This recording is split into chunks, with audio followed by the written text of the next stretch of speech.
Thousands march for U.S. gun safety regulations.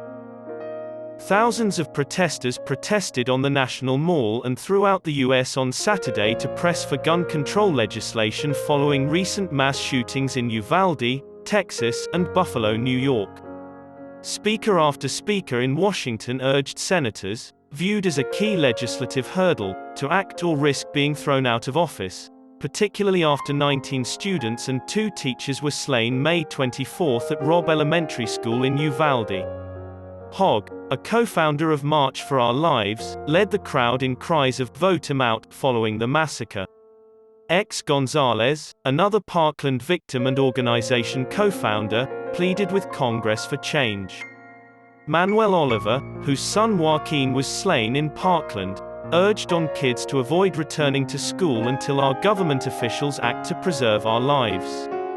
Debra Hixon, whose husband, high school sports director Chris Hixon, perished in the massacre, said it's too easy for young males to obtain guns. The U.S. House raised the age restriction to acquire semi-automatic guns and enacted red flag rules. A bipartisan group of senators planned to negotiate a framework this week, but no compromise was revealed. Speaking to marchers from his hotel room in Los Angeles, Vice President Joe Biden advised him to keep marching and stated that he is mildly hopeful about legislative efforts to combat gun violence. Biden advocated for increasing the age restriction for purchasing assault-style firearms in a recent speech. In New York City, Mayor Eric Adams, who ran on reducing violence, led marches over the Brooklyn Bridge with Attorney General Letitia James, who is fighting the NRA. John Wüsthof, a retired Portland lawyer, waved an American flag to show that gun regulation is not un-American.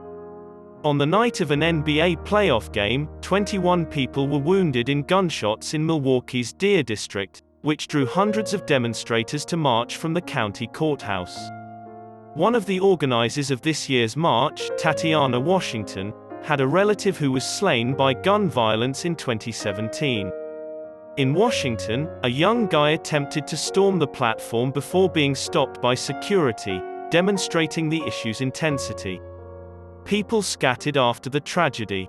Organizers expected 50,000 people at the second March for Our Lives demonstration, but 30,000 showed up.